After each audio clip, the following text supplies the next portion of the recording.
The low-level Tier 2 talisman was a single-use item. Once the energy within the talisman was exhausted, its mysterious storage ability would vanish, and all stored items would immediately appear around it. Thus, before its energy was depleted, Chu Yunsheng needed to create another storage talisman. If his cultivation level advanced, he could make Tier 3 talismans, allowing him to continuously replenish the talisman's energy and use it permanently.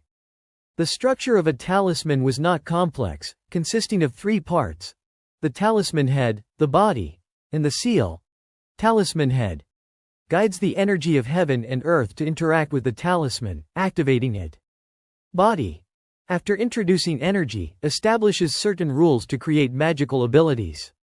Chu Yunsheng didn't fully understand these rules, just like someone who can drive a car without knowing how the engine works.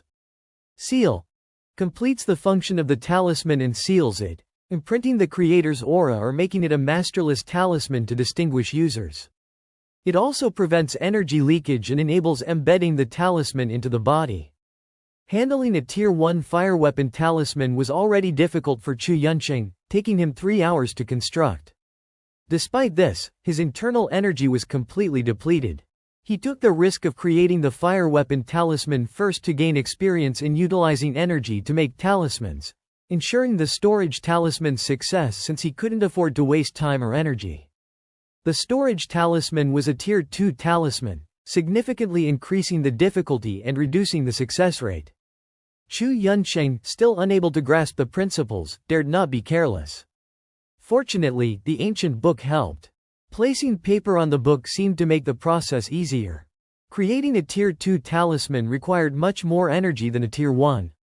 If energy was insufficient at the critical moment, the failure would be disastrous. Hence, Chu Yunsheng practiced diligently, day and night. While he was engrossed in his intense practice, the outside world deteriorated further. The increasingly cold weather reportedly froze many people to death. The sun seemed to have disappeared entirely, never to be seen again. Hunger and cold forced residents to leave their homes in search of supplies. The military gradually lost control of the city, abandoning some peripheral areas and constructing numerous military defense facilities in the central district.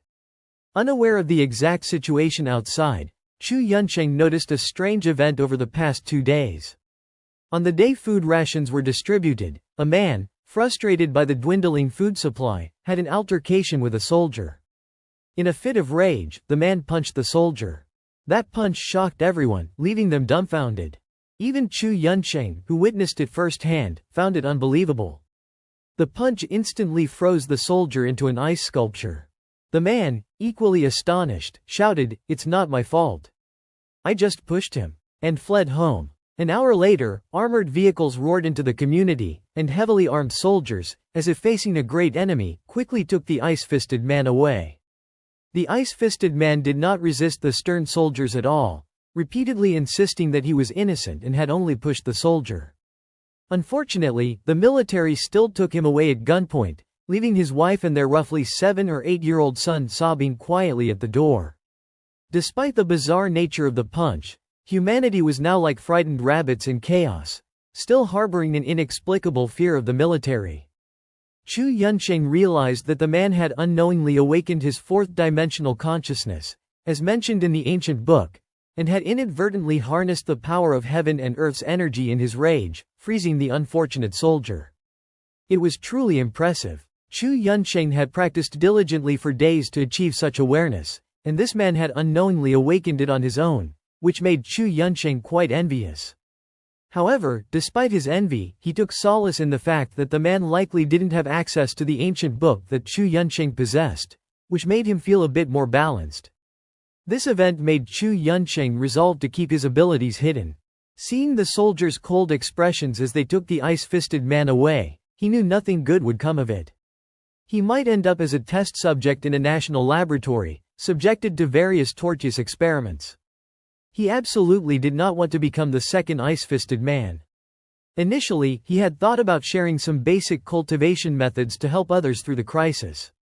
However, the ice-fisted man's fate terrified the naturally timid Chu Yunsheng into silence. He resolved never to reveal his secrets to anyone. Days later, while receiving his rations, An expert upstairs informed him that researchers had discovered large amounts of previously undetectable dark matter and dark energy. The ice-fisted man's condition might be related to this dark energy. The government was accelerating research in this area. The expert also mentioned that due to some dark energy, the temperature had temporarily stopped dropping. Some plants outside had even begun using dark energy instead of photosynthesis, hinting at a new scientific system. However, Chu Yunsheng couldn't comprehend this and felt lucky just to avoid freezing or suffocating to death. The creation of the storage talisman was not going as smoothly as planned. Despite his careful preparation, his first attempt ended in failure, leaving him frustrated for an entire afternoon. He lamented that if he had made a Tier 1 talisman, his efforts wouldn't have been wasted. 9 days later, full of confidence, Chu Yunsheng tried again but failed due to a sudden high-pitched scream outside. Gunshots followed, startling Chu Yunsheng and ruining his talisman. In a fit of rage, he assumed it was another assault by some beastly thug. Such incidents had become common in these chaotic times. Darkness and despair drove some people to heinous acts, and the military had started executing rioters on sight. The expert upstairs mentioned that the military was using extreme measures to maintain order, shooting anyone who defied soldiers. However, many soldiers were also involved in crimes, leaving civilians too terrified to speak out. Chu Yunsheng, a mild-mannered man for over 20 years, was finally enraged. Gathering his courage, he decided to vent his anger by cursing out the window, thinking the culprit had likely been killed by the military. But when he opened the small steel panel on his window, his anger turned to fear. Under the military's spotlights, a giant, monstrous creature stood over a deformed white Audi. Chu Yunsheng had never seen such an ugly, ferocious being, even in wildlife documentaries. The creature's massive body had 4 sharp, blade-like legs under a fiery red shell. 2 long, menacing pincers extended from its torso. In his panic, Chu Yunsheng grabbed a nearby telescope and saw the monster's hideous face, sharp teeth, and blood-red eyes. Green liquid dripped from its mouth, corroding the car's body with a sizzling sound, revealing its powerful acidity. It's over, they've finally come, what to do? What to do? Always believing he was in control, Chu Yunsheng suddenly panicked. He hadn't panicked when the sun disappeared, nor when he was plunged into freezing darkness. Even the chaos of the world hadn't fazed him, as he had prepared for all these events. But now, the other dimensional skytracks mentioned in the ancient book had aligned. Powerful creatures had arrived, and they were incredibly fierce. He hadn't managed to complete his planned talismans, leaving the typically stability-seeking Chu Yunsheng feeling completely at a loss.